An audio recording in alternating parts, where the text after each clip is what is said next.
Kwartawag. Tayo ay magsimula sa ating talakayan sa araw ng Sabat. Ay talakayin natin itong topic nito. Who can change the day of worship from Saturday to Sunday? So ang nabanggit, sino ang nagpabago ng araw ng pagsamba mula sa Sabado lipat sa Linggo? So ang Sabat talaga Sabado, ilipat sa Linggo. Hindi yung Sabat na tumitingin ka sa langit kung kailan mag-Newmon. Minsan naman ang pangpito tumapat ng Sunday, o di tuwa sila na mga Sunday worshiper. So bago tayo magsimula at tayo manalangin, to be led by Pastor Richard, Dato Richard. Okay, let's pray again. Purihin ang iyong dakilang pangalan, aming Abay Hawa. Sambahin ka at patuloy kang mahayag sa aming kalagitnaan sa ating ito. At dalangin po namin ang iyong patnubay, pag-iingat, lalo na ang pagbibigay ng unawa sa lahat ng mga makikinig, mga viewers na aming pong mga kababayan.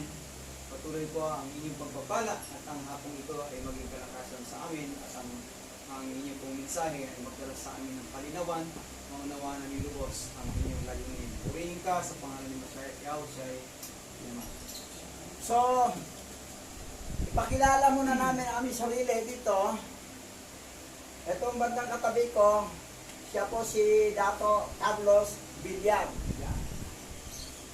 Si Dato Pastor Richard Mahinay, si Pastora Hara Evangeline Mahinay.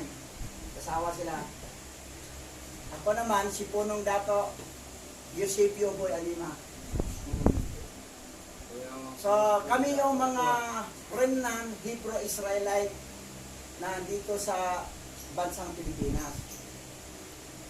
May nakausap kong pastor, sabi niya, kung Hebrew kayo, dapat marunong kayo mag-Hebrew.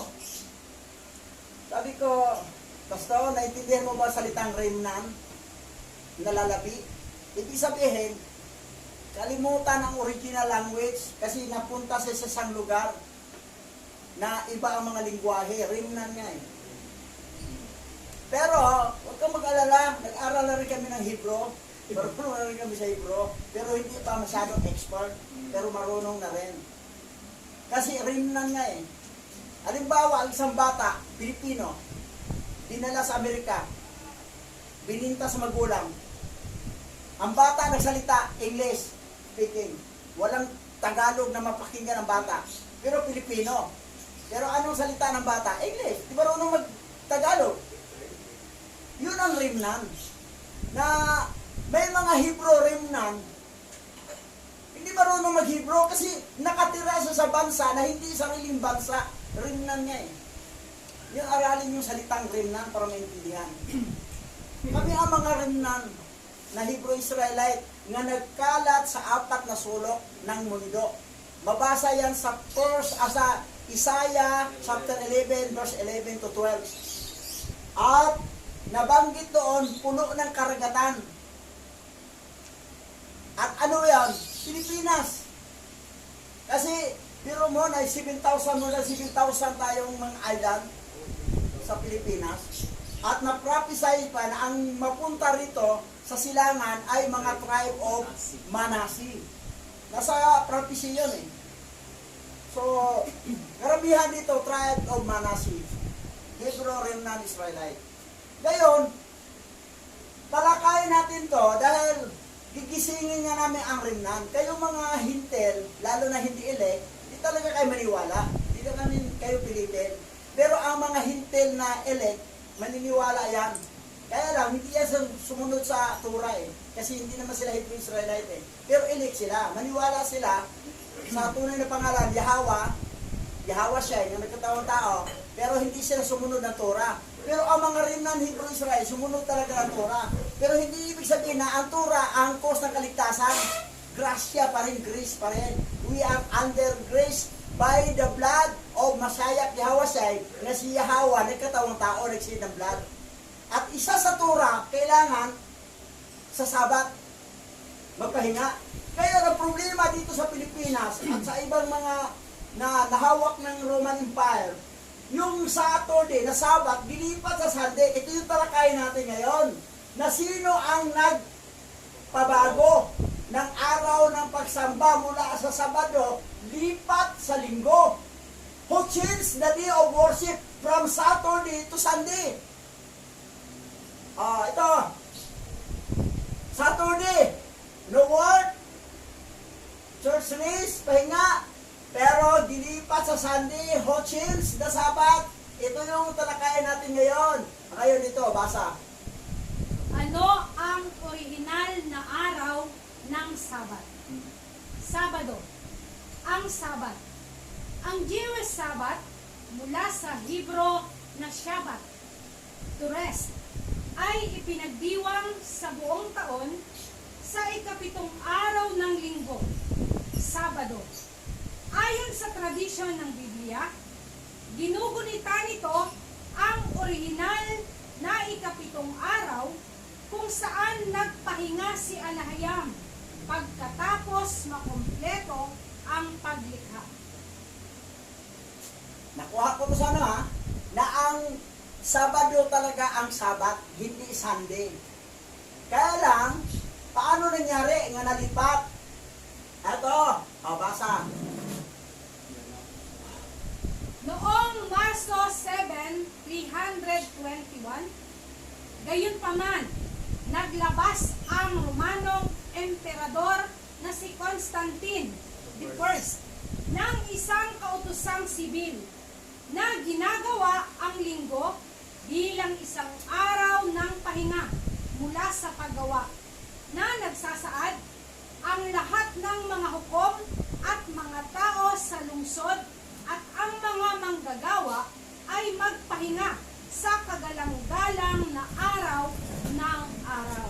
Sino ang nag-change ng Sabat from Saturday to Sunday?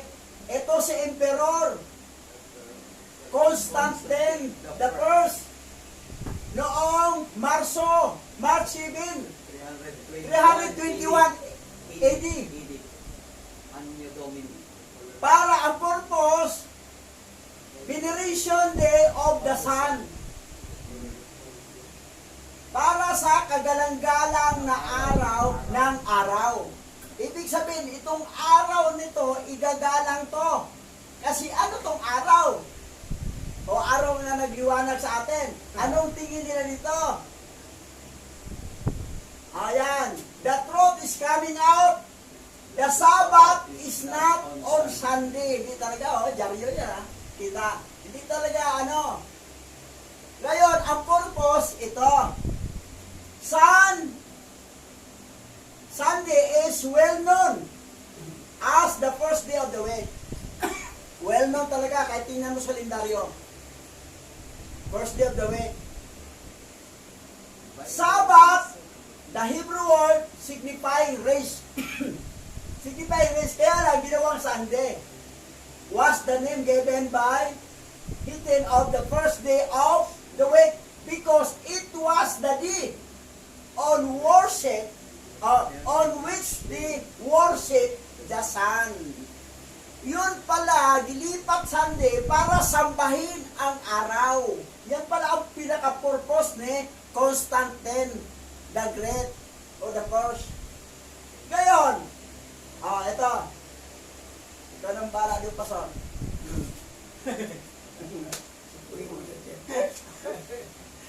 Ayan, mga kababayan po natin na tumusubaybay sa YouTube channel po ng ating pong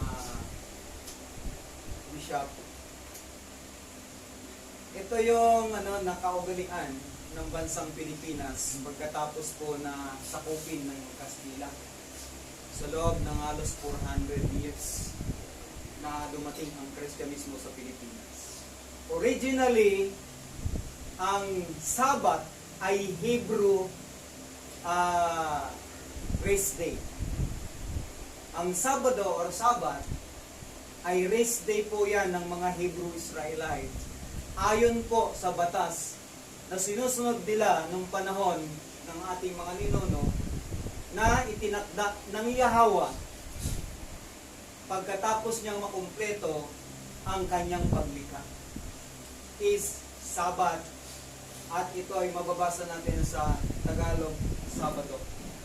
Even yung panahon ng pagkamatay ni Yahushua ay inilibing siya bago abutan ng Sabat. Kailangan mailibing siya bago abutan ng Sabat, dahil yung patay hindi dapat maabutan ng Sabat. Kasi sumpa po ang aabutin nila. Kailangan yung pinatay nung Biyernes Santo na tinatawag, kailangan ma-preserve o malibing siya bago dumating ang Sabat. And another day, pagkatapos noon is the first day of the week. Sunday po ang first day of the week. Yan ang original po sa Bible. Pero magtataka ka, ang first day of the week ay ginawa pong ikapitong araw ng Greek. Ito po yung sinusunod natin ngayon. Sa lahat ng sangkakristyanuhan, bakit Sunday po inilipat ni Emperor Constantine ang Sabat na dapat original sa Hebrew is Sabbath day. Pero ginawan lang Sunday. Dahilan po, kanina nabasa natin dahilan po, officially nilipat po ni Emperor Constantine para po umakma sa kanilang pagsamba at paggalang sa araw. Ayan, Sunday worship. So ang Sunday, kapag tinagalog mo to, araw ng araw. Kaya ginalang nilang araw na Sunday. Pero ang totoo po nito, lumalabas na kaya po nilipat nila from Sabbath, original Hebrew, and ginawa nila sa Roma para sambahin ng araw. Yun po ang purpose nila. So sino po ang kinikilala nilang deity na kumakatawan sa araw? Baka magalit po sa inyo yung sa amin yung ibang mga kasama natin diyan, lalo na yung mga kaibigan ko sa Bible School na nakakapanood sa YouTube channel na to. Alam ko kalat na yung YouTube channel na to, even yung aming sinasabi. Yung mga taga Bicol, taga Pangasinan, taga Tarlac dito sa Luzon. Ayan. Hindi po talaga ninyo kilalang lubos yung word na Jesus. Siya po ang kumakatawan sa Diyos na araw ayon kay Emperor Constantine. Diba? Sinabi ni Emperor Constantine, Jesus is a new sun, Roman God. Yan po, kahit saan nyo po tingnan sa history ng Roma, mababasa nyo po yan. So yung Jesus pala niyan, ang kumakatawan as a sun God. Kaya po, ang Sunday, ito, dito takot na takot ang mga Sabadista yung Sunday law.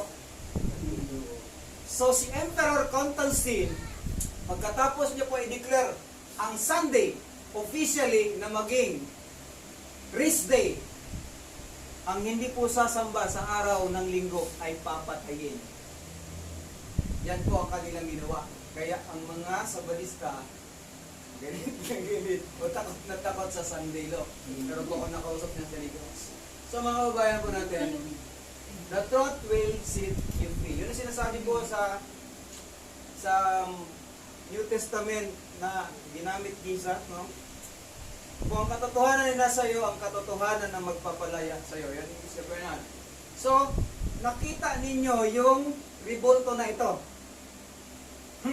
Yan, pipista to, January 9. Marami dyan nakahawak lang sa lubid.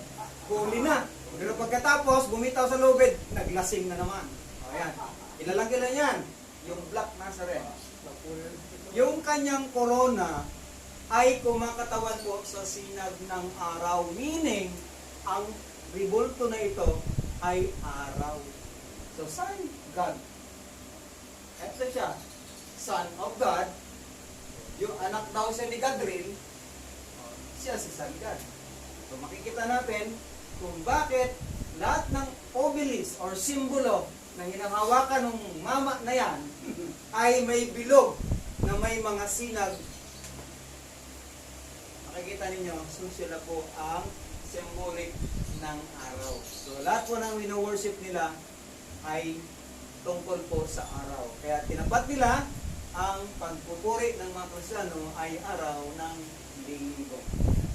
Ang babasahin ko. Ezekiel chapter 8, verse 14 to 17. Dinala niya ako sa pintuan sa hilaga ng pagpasok sa templo. At dooy may mga babaeng nananangis para kay Tamos. Sinabi sa akin ni Yahweh, nakikita mo ba yan?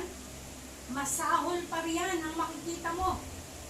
Dinala niya ako sa patio sa loob ng templo, sa pagitan ng balkonahe at ng altar, ay may nakita akong mga 25 tao. Nakatalikod sila sa templo, nakaharap sa silangan at sumasamba sa araw. Sinabi sa akin ni Yahweh, nakikita mo ba yan? Maliit na bagay ba ang ginagawa ng sambahayan ng Buddha na punuin ng kaharasan ang buong lupain? Lalo lang nila akong ginagalit sa ginawa nilang iyan. Ito, tribe of Judah to ha. Tribe of Judah, Hebrew Israelite ha, tribe of Judah. Pero mo ha, 25 pa tao. Sumasama ka araw. Aba, nakaharap sa silangan at sumamba sa araw. Ayan, sinabi ito ni Yahweh kay Ezekiel. Anong propeta ang madaling patayin? Ezekiel. Easy, patayin. Ezekiel. Kasi, ito, comedy na to ha, Ezekiel. Madaling patayin niya sa Ezekiel. Katunog na eh. Ngayon, nakaharap sa silangan, sumamba sa araw. Ang sabi ni Yahweh dito, lalo lang nila akong ginagalit sa ginawa nilang iyan. Hindi talaga maganda sumamba sa araw. Isinisambahin si Yahweh, abang araw sinamba. Eh, sino ba ang araw doon nung panahon na yon? Yung pinaka-original na masamba ng araw. Ito, sun worship, veneration o paggalang sa araw. Ito, araw, ito mga Egyptian, are representation of the sun as deity. Itong araw, yan ang magagalit na rin sa Aba Yahweh. As in Antonism in Egypt in the 14th century BCE. Although sun worship has been used frequently as a term for pagan religion. Pagan religion po. Ngayon, dito tayo sa Christianity ngayon. Jesus is the Son of Gadriel. Gadriel yan eh, pero hindi naman God, deity. Not Son God. Christianity, kayong manood sa YouTube channel, mga Kristiyano, sabi na, Kristiyano kami, hindi kami Katolik, ay galing pa rin kayo doon. Is the Son worship religion. Ang mga Kristiyano ay nagsamba sa araw. Is a sun worship religion. Bakit? Nagsimula kay Horus. Born on December 25. Aba, malapit na. Ang December 25 na pinanganak ang deity na araw. Na mula kay Horus, bumagsak si Jesus. Born of the Virgin. Star in the east, adorned by the three king, teacher at the 12, baptized, minister at 30 at 12 disciple. Na itong simula ng sun worship, nagsamba sa araw sa Egypt ay noong 3000 BC. 3000 BC pa. Ngayon, tingnan mo, ikaw naman pastor. Ayan. May napansin po ako doon sa binasa ni Bishop kanina, no? Ang pagsamba sa araw ay pagan religion. Hindi po Hebrew. Yan. Mapapansin natin na si Horus na siyang kumakatawan sa sun deity ng Egypt ay siyang nire-represent din halos kamukha ni Jesus. Si Horus at si Jesus ay walang pagkakaiba. Kung si Horus ay pinanganak ng virgin at pagkatapos mag-edad ng 30, nagministeryo din siya, halos the same eh. Ang kwento ni Horus, ganun din po kay Jesus. So parang walang pinagkaiba. Nagbago lang ng pangalan, Horus, Jesus. December 25 din. December 25 din siya pinanganak. Aha. Naku po. Yan. So, marapit ng December 25, magsiselebrate na naman ng buong mundo. Ayan. So ngayon, eto na. Yung symbol na yan, IHS. Hindi nawawala yan sa lahat ng cross ng Kristyanismo. Isis, Horus, at Sheba. Mga kinikilalang deity yan ng Egypt. Taka ako, bakit sa Egypt galing yan? Yan symbol na yan, pero dala-dala sa Roma. Kasi ang Christianity po ay galing sa Roma. Ay galing sa Egypt. Sorry. Galing sa Egypt ang Christianity. Inadapt lang ng Roma by Emperor Constantine. Ayan, napapansin niyo po ba ito? Hindi makita, no? Kailangan dapat na-zoom. Ito po ay bilog. Mayroon siyang mga guwit-guwit sa gilid at kumakatawan siya sa mukha ng araw. May mata, may ilong. So ngayon, lalo na ito. Ito niluludan sa Jerusalem. May butas sa Jerusalem. Ganito ang mukha. So gawa talaga ng mga Edomite yan. Ayan. May dugo pa nga yan. May dugo. Ayan. Nakita nyo, lahat ito, halos kamukha siya ng araw. Ilagay mo pa yung mukha na yan na gwapo. Di, kumakatawan po na si Jesus ay kumakatawan bilang Diyos na araw ng pagan religion. Lalo na itong nakadipa sa cross. Dapat dito lang yung symbol. Bakit nabuo? Yan. So, ibig sabihin, wala kang pwedeng alisin na pagkakakilanlan, Jesus is the Son God ayon sa declaration ni Emperor Constantine. Kaya ang Christianity, nakakalungkot mang sabihin, kasama po kami dati dyan ni Bishop. Kami po nagturo din po dyan. Ngayon po hindi na kami nagtuturo. Inilalantad na po natin ang ating nalalaman na ang Christianity ay hindi sa tunay na Creator naglilingkod at sa tunay na Savior nagpupuri, kundi sa Greek Sun God na walang iba kundi ang kanilang pinararangalan ang create ng pagan religion na deity as araw or sun na kumakatawan sa tao ito na ating minahal, tinanggap at sinasabing ito ang daan ng kaligtasan at ito ang magdadala sa atin sa langit. So mali. Ito ang magpapahamak sa atin dahil Diyos na araw po yan. Hindi po yan tunay na Yahweh Shai from Yahweh na nagkatawang tao ang may kapangyarihan sa lahat ng bagay. Jesus is the Son God. Yan po ang katotohanan. Si Jesus po ang Diyos na araw. Yan. Ano po ang ating maaasahan sa Diyos na araw na yan? Yung ginawa ni Abba Yahweh ang araw para maging liwanag sa buong sanglibutan. Pero ang ginawa ng mga pagan religion, sinasamba po ang araw sa lahat ng mga tao. Yan ang sinasamba ng lahat ng sangka-Kristyanuhan. Ano po ang inyong asahan? Wala. Walang kaligtasan diya. Yung mga tribe of Judah, na doon sa Ezekiel, Isa pa yun. umarap sa silangan, sambas araw ito.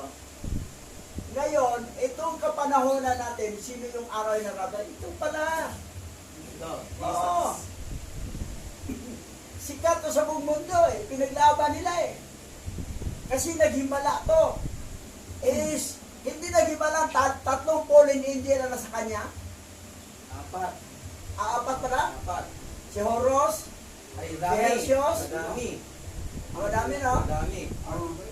Madami kung ang pinapatawad niya eh. Si Zeus. Si Serapis. Si Horus. Si Libyata na si Dagon. Fish God. At siya bilang sun. Diyos na araw. 5. 5.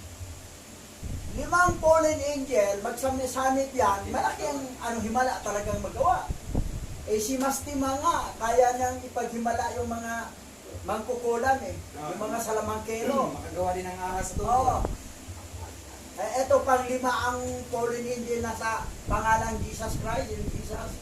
Grabe. Tumatayo pa yung pipe nila eh. Tumatayo. Pati yung pipe. Oh, Yung bulag nakakita. yung kumpare ko kasi yung anak niya, inanak ko. Ayaw talaga umalis dito. Sabi niya pare, may sentimental value ko sa pangalan na yan dahil muntikan akong namatay. Kaya lang nabuhay ako at hindi ako namatay dahil dito.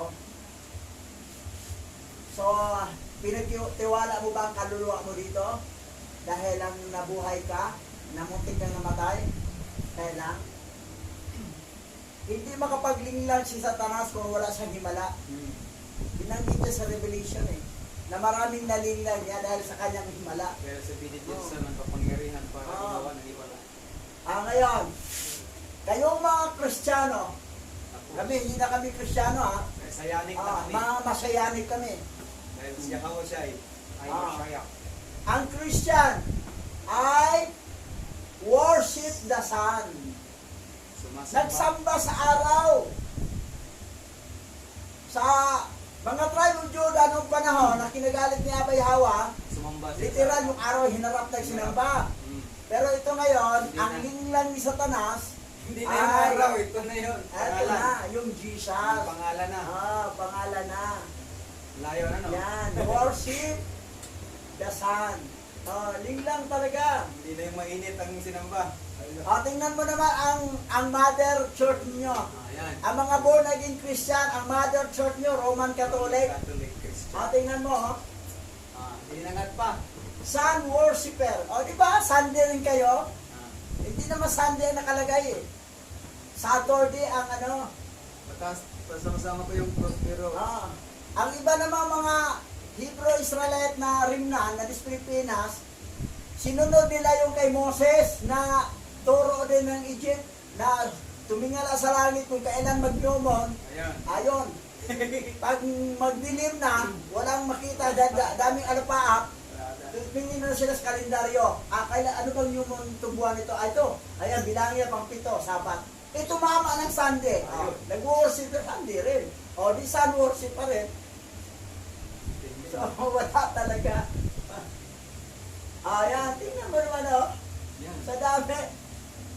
Sige, Pastor, ikaw. Tuloy mo. Ayan. Ah.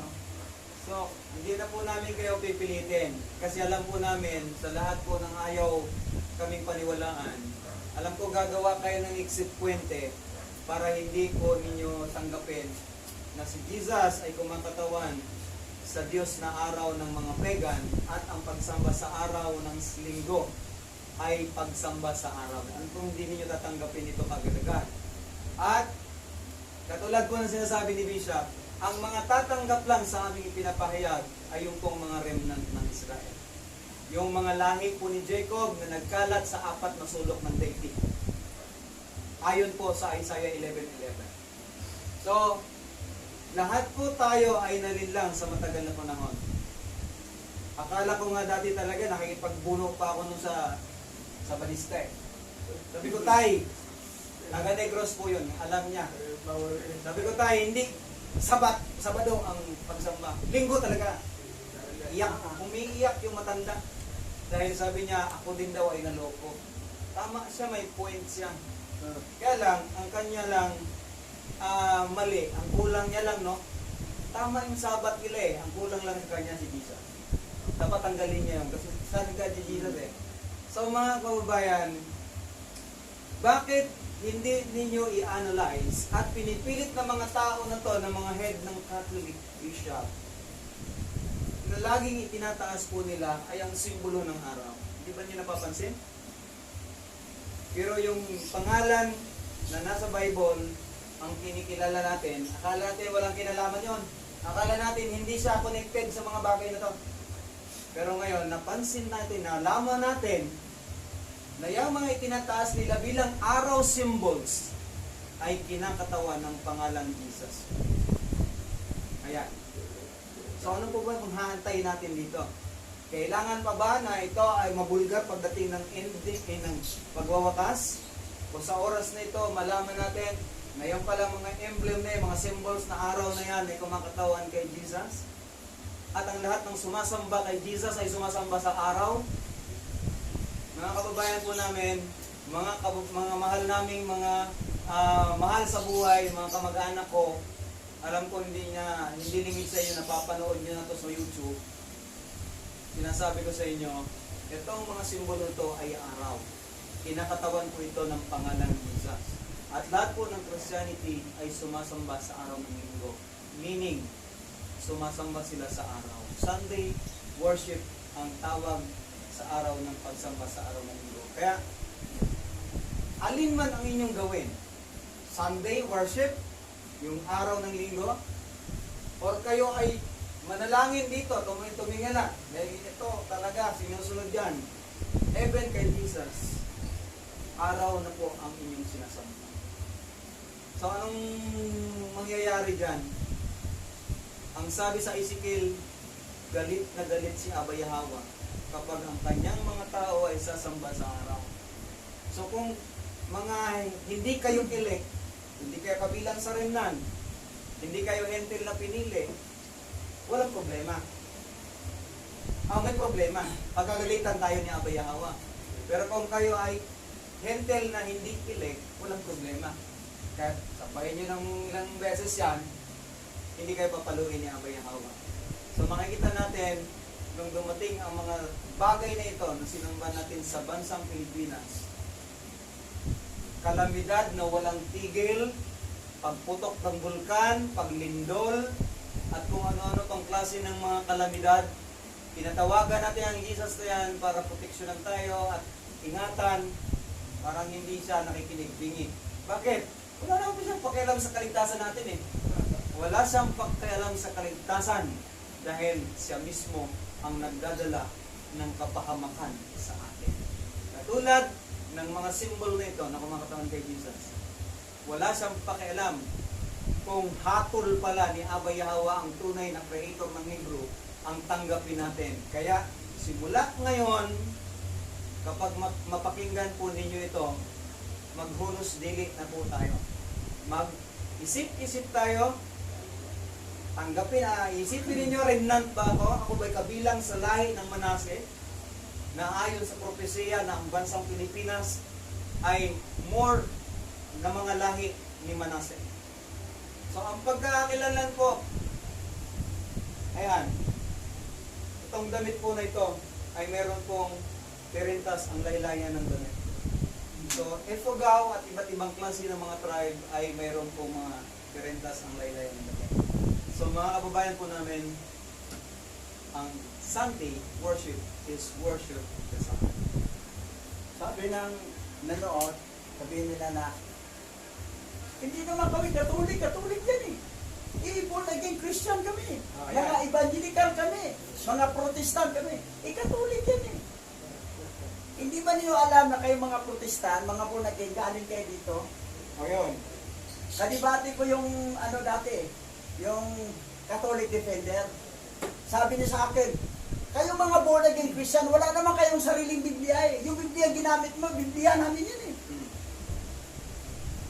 Biblia, kasi yung gamit ng 66 book, King James, NIV, American Standard, Christian, Living Bible, lahat, Revised Standard, galing naman ng Vatican canon doon. Ang nag-canonize yung Vatican sa kanya. Then, ang original Bible ay 777 books. Ngayon, ginawa ng 66. Yun ang gamit nyo. Sa kanila yung Bible. O sabihin nyo na, hindi kami Roman Catholic, pero ang sinamba ng araw si Jesus. Di ba si Jesus din kayo? O, di same pa rin.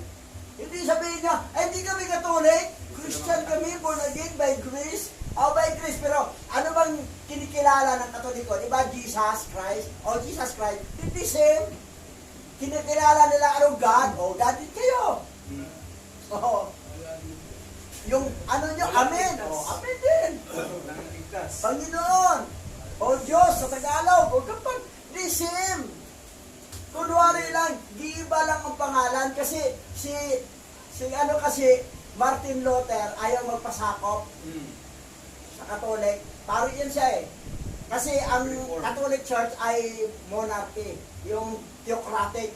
Gusto siya mag-independent, mag-iba, para hindi siya makukontrol, para lalo na sa income, masulo niya. Ganon, nag-iba. Dumami din, sarili na organization para makabuo ng pera. Pira-pira ang labas niya. Tapos, ang nangyari pa, nabuo na nilang ibang mga grupo-grupo na. Sabi ng kaibigan ko, ayaw ko sumali dyan dahil alam ko iba, nagpipicture-picture sila dyan para ipapadala para magpadala ng pera ang financier. Sabi niya, money making yan eh. Yan ang ginagawa. Money making, nagpa-picture, padala sa Korea, padala sa ano, para yung mga sponsor magpadala ng pera. Pero the same ang tinatawag yung tagapagligtas, Jesus Christ, araw pa rin yan. Kahit hindi kayo under ng Roman Catholic, isa lang kayo. Gano'n naman ginawa ni Father Aglipay. Umalis din sa Roman Catholic, nagsulo siya. Yung natayo yung Philippine Independent Catholic Church. Para magsulo siya, pero ang teaching ganun pa rin. Kaya lang, ang sa kanila, mag-asawa na ang pari nila. Kasi Catholic, hindi pwede mag-asawa. Nag-asawa na, at saka sarili na income din nila mapadala. Kasi pag Roman Catholic ka, lahat ng income padala sa Roma. Sa hura na lang kayo. So yan ang nangyari. Ngayon, kayo mga born again Christian, ito yung mother church ninyo, ito yung mother church ninyo. Hanggat ang Bible ginagamit nyo galing sa kanila, canonized by Vatican Canon Law, kinanonize ng Vatican Canon Law, 66 book, wala kayong hindi kayo gumamit ng Book of Enoch, hindi kayo gumamit ng Book of Jubilee, yung first book of Adam and Eve, na marami kang matutunan doon. Gusto nyo, ito lang talaga, 66, hindi pwede dagdagan, hindi pwede bawasan. Sa totoo, bawas ng bawas na yan eh. Dinoktor na. Oo. Ito, tuloy, basa. Tayo dyan. Saan sa Biblia sinasabi na ang Sabat ay Sabado? Wala nang ibang araw na pinabanal bilang araw ng pahinga. Ang araw ng Sabat ay magsisimula sa paglubog ng araw sa Biyernes at magtatapos sa paglubog ng araw sa Sabado. Genesis chapter 2 verse 1. Huwag na basahin yan. Dami yan eh. So, ito, sunset to sunset, paglubog ng araw. Sunset to sunset, paglubog ng araw, another chase na. Kasi ang Gregorian calendar, midnight to midnight eh. Pagdating ng alas 12 ng gabi, pag pumatak na 1 second, ay another day na. Dito, once paglubog ng araw, another day na. So, yun nakalagay rito. Sa daming talata nito, pero magbasa lang tayo kilala. Unahin natin itong si Jeremiah 30:19. 30:19 ha. Unahin natin. O, basa. Nehemias chapter 13 verse 19 to 21. Kaya iniutos kong mula noon, pagsapit ng araw ng pamamahinga, ang mga pintuan ng lungsod ay sarhan bago lumubog ang araw. At huwag bubuksan hanggang hindi natatapos ang araw na iyon. Pinabantayan ko sa aking mga tauhan ang mga pintuan upang matiyak na walang anumang panindang maipapasok sa araw ng pamamahinga. Kung minsan, ang mga mangangalakal sa Jerusalem ay sa labas ng pader na tutulog. Binalaan ko sila na kapag umulit pa sila, ay gagamitan ko na sila ng dahas. Mula nooy, hindi na sila dumarating kapag araw ng pamamahinga. Ito si Nehemiah, bakal kamay ito siya, ang batas ito, matindi ito eh. Gagamitan na ng dahas pag hindi sumunod. Kasi ang ginawa doon, ang mga negosyante, nandoon na sila, nag-abang na para pag ano, pero mo araw ng Sabat nagdinegosyo, kasi marami magsimba, makikita, magsimba, di ba? Dapat nagnegosyo sa labas. Araw ng Sabat, walang ano. Oh, ngayon, Sabat yan ha? Okay, ano sunod? Exodus chapter 31 verse 13 to 14. Sabihin mo sa mga Israelita na ipangilin ang araw ng pamamahinga, sapagkat ito ang magsisilbing palatandaan sa inyo at sa inyong mga salinlahi na kayo'y aking pinili para maging bayan ko. Ipamili ninyo ang araw ng pamamahinga, sapagkat ito'y sagrado. Papatayin ang sinumang hindi magpahalaga rito at ititiwalag ang sinumang magtrabaho sa araw na ito. Iwalag ha. Pag was matiwalag ka bilang Hebrew Israelite, hindi ka na Hebrew Israelite, tanggal ka na. Saan ka na mabibilang? Sa hintil. Sa hintil na mabibilang. Ang batas doon mahigpit, papatayin Kapag hindi ang pinahalaga, sino man hindi magpapahinga. papahalaga. Ganon kahigpit. Pero actually, mayroong exemption to the law. I-explain ni Hawa sa yan, nung nandito siya, paliwanag na kung buhay ang kailangan iligtas, Sa araw ng pamamahinga. may tinatawag na exemption to the law. Pero noon talaga sa Israel, papatayin talaga. Pag hindi ka magpahinga ng Sabat. Ganon katindi sila doon. Ngayon, ang Sabat kasi, pag magpahinga ka sa 7 araw, Sabado, iyan ang palatandaan na Hebrew Israelite ka. Pero, halimbawa, mayroong tanggap ko si Hawa, na tunay na pangalan, nasa ayon sa original Hebrew Bible. Tanggap ko rin si Hawa siya, na siya Hawa ng katawang tao. Pero kaya lang, Sunday pa rin ang gusto ko kasi may trabaho ako Tapos, yung pagsunod ng Torah, hindi, masarap kasing litson yung crispy pata Pag ganon, hintil ka. Pero elect na hintil. Langit ka pa rin, kaya hindi ka kabilang doon sa New Jerusalem. Doon ka sa mga bansang hintil. Pero, ligtas ka. Kasi, ang mga elect talaga hintil, tanggap na si Hawa Tanggap na si Hawa siya Tanggap na sa alahayang. Kaya lang, hindi nila masunod ang Torah. Ang sumusunod sa Torah, yun lang talagang may dugong Hebrew Israelite. Yan ang sumunod. Ngayon, kung bukal sa puso mo, susundin ko ang Torah, kailangan Sabat na ko magpahinga, kailangan sundin ko ang Torah, hindi na ko kumain ng litson, kahit masarap, kahit na yung crispy pata, mga islang walang kaliskis, mga galunggong, ay, may dugong kang Hebrew Israelite. Dripnan ka talaga.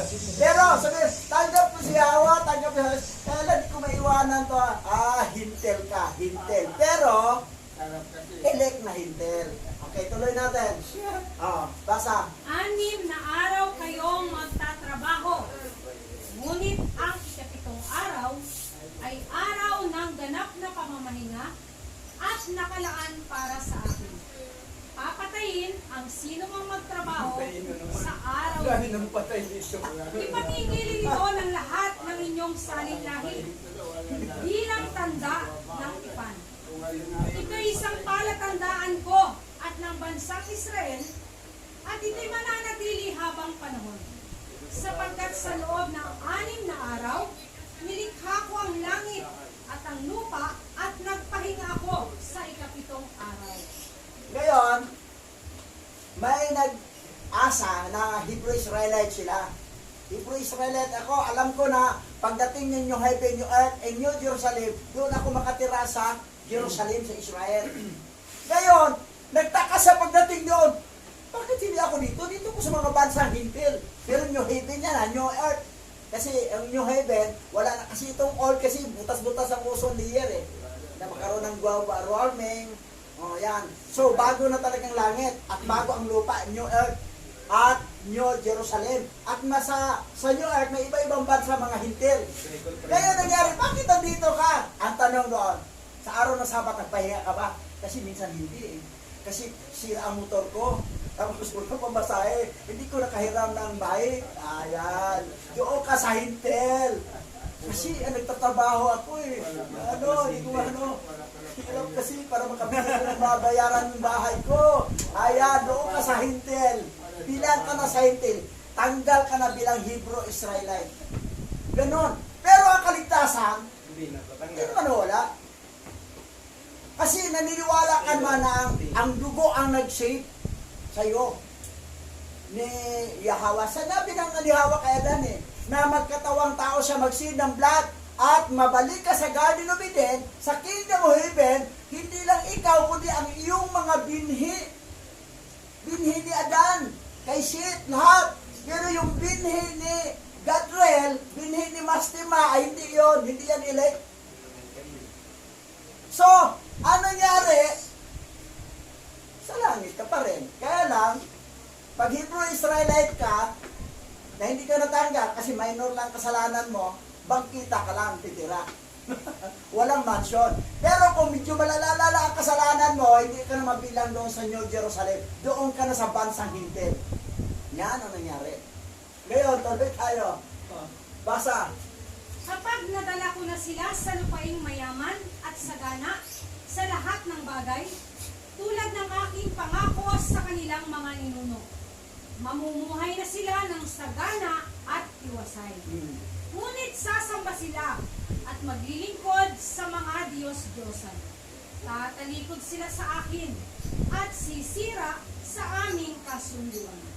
Kung dumating na sa kanila ang matinding kahirapan at kaguluhan, ang awit na ito ang siyang susumbat sa kanila, sapagkat matatanim ito sa isipan ng magiging lahi nila. Hindi ko pa sila madadala sa lugar na ibibigay ko sa kanila, ay alam ko na ang kanilang binabala. Yung awit. Anong awit? Yahweh will make a way where there seems to be no way. He works in ways we cannot see. He will make a way for me. Ayan. Malaala ko nga pala. Pero si Yahweh nagbigay ng daan para makabalik kami ulit. Kasi nalulungan kami sa disyusan. Ayan. Palo. Eto. Tuloy. Acts chapter 13 verse 14. Dadakwat sila, pagkatahak sa Perga, ay nagsirating sa Antioquia ng Pisidia, at sila'y nagsipasok sa sinagoga ng araw ng Sabat at nagsiupo. Doon sila sa Antioquia. Sila yung Pablo. Ang kinikilala ng Messiah roon, o Masyaya, si Yahweh siya. Hindi pa nakapasok ang Christianity sa Greek o sa Roma. Kasi kapanahonan pa ito ng mga apostol eh. Napasok lang ang Christianity through Constantine the Great noong 300. 25, 80. Oh, yan na. Eto, nasa mga 60 pa yun. 61 to 62 AD pa to eh. Hindi pa nakakuha ang Tanakh, ang original Bible na 700 sa Roma kasi 70 AD ang nakuha na. Ngayon, tuloy. Basa. At ng araw ng Sabat, ay nagsilabas kami sa labas ng pintuan sa tabi ng ilog, na dooy sinapanta naming may mapapanalanginan, at kami nangaupo at nakipagsalitaan sa mga babaeng nangagkatipon. Sa araw ng Sabat, nagkakatipon, nag-sharing sila doon. Ang Savior nila doon kinikilala si Messiah at Yahweh, wala pang Christianity. Hindi si Pablo ang founder ng Christianity. Pagdating sa Roma, ang founder na doon, si Constantine the Great, na kinopya din ang founder ng Egypt na si Serapis Christos. Copy-paste na lang siya doon sa Egypt. Pero itong panahon na ito sa Israel ay purely sila Messianic. Tuloy. At si Pablo ay Acts chapter 17 verse 2. At si Pablo ayon sa ugali niya ay pumasok sa kanila, at sa 3 Sabat ay nangatuwiran sa kanila sa mga kasulatan. Kaugalian ni Pablo yan ha. Ayos manner niya, kaugalian ni Pablo. Na sa araw ng Sabat, papasok talaga siya sa templo para makipag katuwiran, explain niya ang katungkol sa kasulatan. Ibig sabihin, nangangaral, nagpapaliwanag sa kasulatan. Anong gamit ng Bible ni Pablo dito? Hebrew Bible, Aramaic. Kasi yung panahon ni Yahweh, Hebrew, Aramaic ang salita nila. Kasi half Aramaic, Hebrew sila eh. At saka, isa lang ang alphabet doon. Pati nga ang Phoenician, yung Kanaan, isa lang alphabet eh. Ngayon, tuloy, basa. Acts chapter 18 verse 4. At siya'y nangangatuwiran tuwing Sabat sa sinagoga at hinihikayat ang mga Hudyo at ang mga Griego. Nagkaroon sila ng evangelism doon sa templo, sa sinagoga. Ang hikayat nila ang ibang mga Hudyo at saka mga Griego. Ito mga Griego, ito yung hinahanap nila mga hintil na elite. At ito mga Hudyo, ito yung mga Hudyo dating pasaway. Aba, tumino na ata. Pero si Pablo kasi, silang dalawa ni Bernabe, nakasahin sila sa mga hintil, na mga aral. Kasi may Griego, hintil. Ngayon, tuloy. Ito na, last. Flee all Sunday churches. If you do not think all Sunday churches are connected to this serpent, the serpent has you deceived. The word Vatican literally means divining serpent and is derived from Batis, divider, and can, serpent. Canonizing their dead to be saint means serpentinize. Vatican City's audience hall. Tingnan nyo ha, kayong sabihin nyo mga born again Christian, ay hindi naman kami Katoliko eh. Pero hanggat ang Bible ginamit nyo, Bible ng Katolik, At ang Savior nyo ay si Jesus. Mother Church pa rin nyo ito. Hanggat Sunday ang samba ninyo, all Sunday churches, layuan ninyo ang pagsamba ng Sunday. Kasi pagsasamba ng araw yan. Tapos, Jesus Christ, Jesus saan yan eh? Araw yan eh. O, tingnan mo, i-explain nito ang Vatican. Ito, Vatican. Ano yung sabihin ng Batis? Diviner. Ang can, serpent. Vatican. Vatican, Batis, can, Vatican. Diviner, serpent. So, layuan natin kasi doon po sa auditorium nila, sa audience hall nila, Mata. ay, Ahas, no? tingnan mo, ahas, napakalaki. Pangil. Napakalaking Stage. ahas. Ito yung stage. Kasi Vatican nga, yung kan, serpenti, ahas nga ang kan. Banal daw na ahas. Di ba, Net? Di ba? Banal na ahas. Mayroon bang banal na ahas? Ahas na kaya eh. Ikaw, ahasin ka. Alam mo ba, matino yung ahas? Anong klaw yan? Traitor yan eh. Matalino, traitor yan. So yan. Kaya lang gusto nila kasi tatay nila yan. Si Gadwell na pumasok sa ahas, nga naglilang kaya nagliba, at binuntisan pa niya si Iba, yung nasa labas ng galing ng Ginina.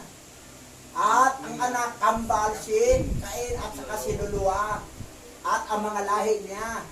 Tapos, nagkalahi naman ang Polynesians sa pamagitan ni Mastima, ang anak niya ay si Esau, yung mga Edomites. Yan ang nangyari. Ngayon, hanggat Sunday ang worship ninyo, hanggat ang Bible nyo, Bible ng galing sa Vatican, lang pa rin kayo. Pero mayroong mga Messianic na Sunday kami, gamit namin Yahawa siya na ay Ama. hintel kayo nga elect. Hintel. Ama. Ligtas naman kayo eh. Elect naman kayo. Kaya lang hintel. Eh di Hebrew ako. Pag Hebrew ka, pagdating sa langit, ilagay ka sa bansang hintel. Kasi hindi ka sumunod sa Torah. Pero mo ha, anak ni Jacob ha? Ano ni Judah? Apo ni Jacob. Apo ni Jacob, anak ni Judah, si Unan, at saka si Er.